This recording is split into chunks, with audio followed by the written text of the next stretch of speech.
PM किसान योजनेचे 9,000 रुपये शेतकऱ्यांच्या खात्यात या दिवशी जमा होणार. दिल्लीतील शेतकरी बांधवांसाठी एक महत्त्वपूर्ण आणि आनंददायी बातमी समोर येत आहे.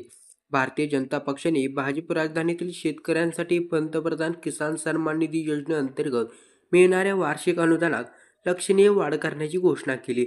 या निर्णयामुळे दिल्लीतील शेतकऱ्यांना आता दरवर्षी 6,000 रुपयांऐवजी 9,000 रुपये मिळणार आहेत.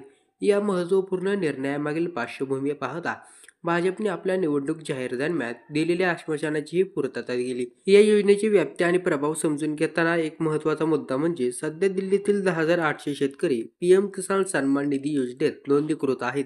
या सर्व नोंदणीकृत शेतकऱ्यांना आता दर 3 महिन्यांनी 3,000 रुपये मिळतील, जी वार्षिक पातळीवर 9,000 रुपयापर्यंत जाईल. ती आता वाढ शेतकऱ्यांच्या आर्थिक स्थितीला बळकटी देण्यास मदत करेल. पंतप्रधान नरेंद्र मोदी यांनी 24 फेब्रुवारीला बिहारमधून या योजनेचे 19वा हप्ता जाहीर करण्याची घोषणा केली आहे.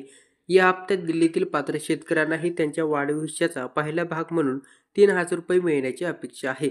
दिल्लीतील शेतकरी समुदायामध्ये या निर्णयाचं स्वागत होत आहे. अनेक शेतकऱ्यांची या वाढीव अनुदानामुळे त्यांना शेतीसाठी आवश्यक साधने खरेदी करणे, बियाणे आणि खते खरेदी करणे तसेच सिंचन सुविधांमध्ये सुधारणा करणे शक्य होणार असल्याचं मत व्यक्त केलं आहे.